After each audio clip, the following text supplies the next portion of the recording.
queridos irmãos, queridas irmãs.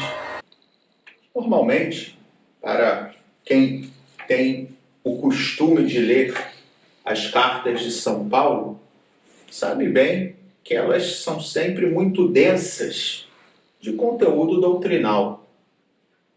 Entram profundamente no mistério de Cristo e as consequências desse mistério na nossa vida. São tantas as passagens emblemáticas nas cartas de São Paulo que citá-las uma a uma ocuparia bastante tempo. Porém, dentre todas essas passagens emblemáticas, uma que se destaca entre a grande maioria é o trecho que nós hoje escutamos na primeira leitura da carta aos Filipenses, no capítulo 2, onde Paulo nos leva, como já o fizera também São João, no prólogo do seu evangelho, até a eternidade, falando dessa origem divina de Jesus Cristo.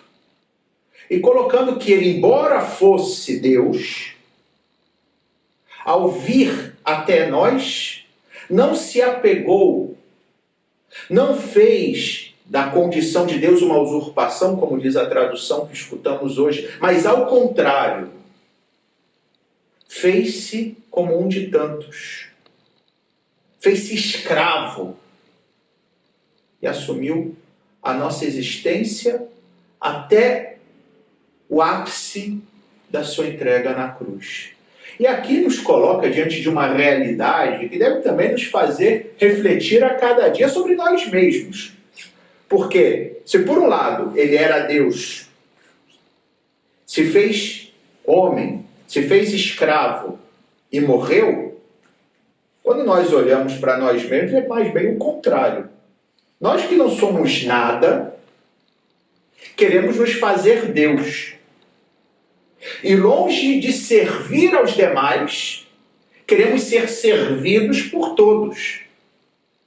Não por outra razão, a leitura de hoje começava com a seguinte exortação de São Paulo: irmãos, tende em vós o mesmo sentimento que existe em Cristo Jesus.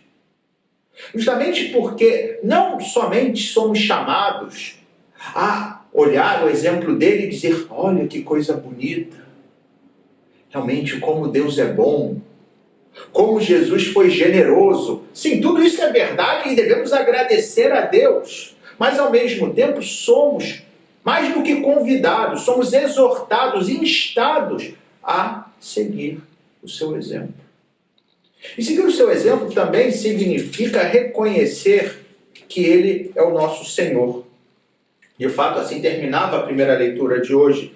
São Paulo afirmando assim: ao nome de Jesus, todo joelho se dobre, no céu, na terra e abaixo da terra. Até os demônios devem dobrar seus joelhos diante do Senhor dos Senhores. Ora bem, se até os demônios, que são os rebeldes por excelência, se dobram diante de Jesus, quanto mais eu devo buscar a cada dia dobrar meus joelhos diante dele. E toda língua proclame, e que seja a minha primeira a proclamar: Jesus Cristo é o Senhor. O que significa dizer que Ele é o Senhor? Significa que Ele está por em cima de tudo, e na minha vida, tudo aquilo que eu sou, tudo aquilo que eu tenho, tudo aquilo que eu projeto, tudo aquilo que eu sonho, deve ter a Cristo por parâmetro, por finalidade, mas também por motivação. E aqui, diante dessa realidade, o Evangelho de hoje se faz ainda mais urgente no que se refere ao nosso exame de consciência sobre como nós acolhemos aquilo que Jesus nos oferece. Porque o que vimos foi justamente tantos dando desculpas diante do convite que Deus faz para estar junto dele, que Jesus faz para que estejamos com ele, para que participemos da sua vida. Um tinha os bois, outro tinha os campos, outro tinha que se casar. Realidades que em si mesmas, atenção, não são ruins e não é que em si sejam contraditórias a nossa entrega a Deus. Só que aqui trata-se o que é a minha prioridade. O que é que vem realmente em primeiro lugar? Qual é o primeiro mandamento? Amar a Deus sobre todas as coisas, não sobre algumas, ou amar a Deus quando eu tenho tempo, não amar a Deus quando me convém, não, sobre todas as coisas. E vem em primeiro lugar, antes de tudo o demais.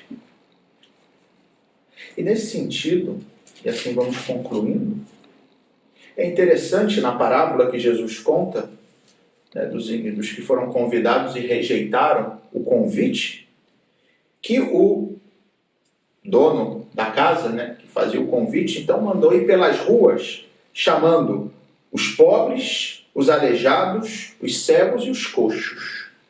E aqui talvez, né, o segredo para que nunca nos afastemos do Senhor é reconhecer que nós somos isso, pobres, porque não temos nada, né? Nem sequer a nossa própria vida. Ontem estávamos celebrando a festa dos fiéis defuntos, a única certeza que a gente tem nessa vida é que a gente vai morrer.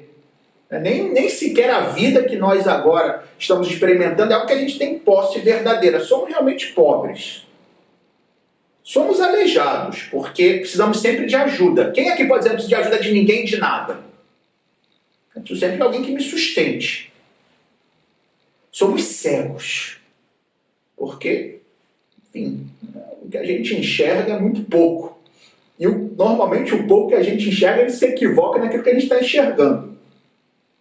E por fim somos coxos, porque não caminhamos com aquela velocidade que deveríamos. E precisamos que o Senhor, né, nos dê a força e nos empurre para reconhecer que somos isso. Somos pobres, cegos, aleijados e coxos. Para que o Senhor, Jesus, seja realmente isso. Para que eu possa me ajoelhar diante dele a cada dia. E que eu possa ter, então, na minha vida, os mesmos sentimentos de Cristo. Louvado seja nosso Senhor Jesus Cristo. Para sempre seja louvado.